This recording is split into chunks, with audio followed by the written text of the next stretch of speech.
So Charleston shooting happens on Wednesday night, and conservatives have a reaction to it. Now, we're going to start with Huckabee. We're going to wind up at Ted Cruz, who keeps making jokes. Ha ha, real funny. We'll get to Cruz at the end. But let's start with Mike Huckabee, who's running for president, and who thinks, of course, the president is shameful. This is, of course, somehow the president's fault. Take it away. Governor, yesterday, President Obama used the South Carolina church shooting to score some political points. He wants to go after the guns. Pretty despicable behavior, what he said and what he did. I want to get your reaction to that. Well, it was disappointing to hear the president within virtually minutes of, I guess, the news breaking, or certainly hours of it breaking, for him to come to the podium and immediately begin to say, all right, this is a great opportunity for me to grandstand and jump up on the stump and let's talk about gun control. All of the proposals that this president and others have put forward on gun control would not have stopped this shooting any more than it would have stopped Sandy Hook. So, don't politicize it. Hold. Let's see if they wind up politicizing it. By the way, they were wrong. He did it within 14 hours, not within minutes or a couple of hours. Okay, that's a small little fact, no big deal, right? But these are also the same guys who come out and say, why didn't he say an act of terrorism? In other instances, Boston Marathon bombing, in other places, he didn't say it fast enough. He didn't use the word terror fast enough. Why didn't he say terror? Benghazi. He should have said terrorism. He should have been angry. He should have politicized it immediately. The minute it happened, he should have politicized it when it's an act of terror that we don't like. When it's an act of terror that's a little uncomfortable for the right wing, shh, don't politicize. Oh, what are you coming out 14 hours after the shooting for and making a statement? Shh, don't say anything. Now let's see if Huckabee and the guy interviewing him is Todd Starnes from Fox News. Let's see if they wind up politicizing this. The one thing that would have at least ameliorated the horrible situation in Charleston would have been that if somebody in that prayer meeting had a concealed carry, or there had been either an off-duty policeman or an on-duty policeman, somebody with the legal authority to carry a firearm and could have stopped the shooter. Maybe not everyone would have been saved, but they probably would have gotten to the shooter before the shooter killed 9 people and wounded several others. And I go back to what has often been said, and it sounds crass, but frankly, the best way to stop a bad person with a gun is to have a good person with a weapon that is equal or superior to the one that he's using. Oh, more guns. Yeah, if some of the 70-year-olds, 80-year-olds that were killed were just all packing weapons, but larger than the one that Roof used, so maybe, you know, AR-15s. Oh, I know. If the good reverend who was killed in this had brought in an RPG, then, well, this would have been solved. Or maybe they could all come in with small nuclear weapons, dirty bombs. In case somebody comes in, I have a weapon that is superior to yours. It is bigger than yours. Boom, nuke the whole place. Yeah, I know. Guns, guns, guns, guns, guns, guns, guns, guns. That's always the answer. So you wanted a shootout in that church?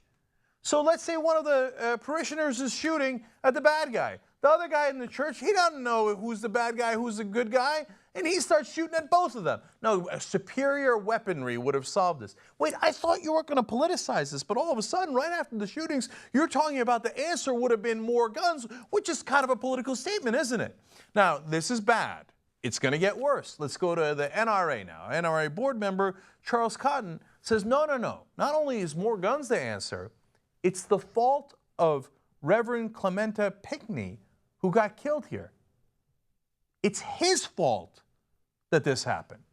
Quote, innocent people died because of Clementa Pinckney's position on a political issue. He says that that Pinckney, who also was a state representative, he's now dead, right, was against allowing guns in churches. He voted that way, so it's his fault. Now, of course, that's not true. Even if it was true, it wouldn't be his fault, but he made it up. See, South Carolina's concealed carry law allows permit holders to carry a gun in church if the church has given authorization. So he's not even right about any of the facts. Furthermore, the original law passed in 1996, and it predates Pinckney's tenure in the state legislature. The unmitigated gall. So the NRA's board member, when there's a shooting, 9 people are dead, said, oh, I got an idea. Why don't we blame the guy who's dead? See, oh, if you'd only allowed everybody to bring a gun in, which, by the way, you actually can in South Carolina. All you need is a permit. You need authorization. But then you can bring the gun into the church. Well, then everything would have been solved if we'd all brought our RPGs. So one more from Charles Cotton, the humanitarian here.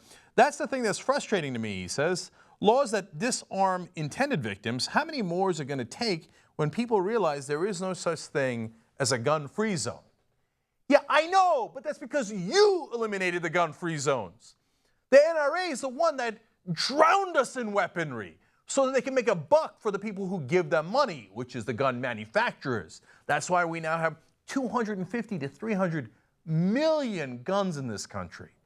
Yeah, there are no gun-free zones because of the NRA.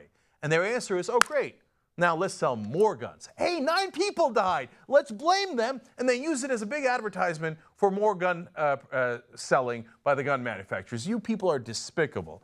And now, finally, just when you think it can't get worse, on Friday, now this is all, the shooting was Wednesday night. The big story is Thursday. Everybody's talking about it on Thursday. On Friday, Ted Cruz, who's also running for president, is at an event in Iowa, and he makes this joke. You know, the great thing about the state of Iowa is I'm pretty sure you all define gun control the way we do in Texas, hitting what you aim at.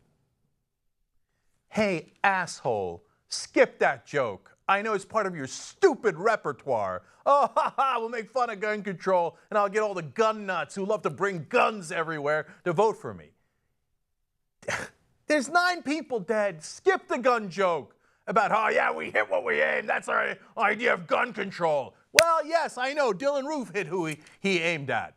Skip that joke. Okay, all right, fine. He forgot. Oh, another time. Golly gee, another time Ted Cruz forgot. Now, remember, he made a joke about Biden after his son died of cancer, right?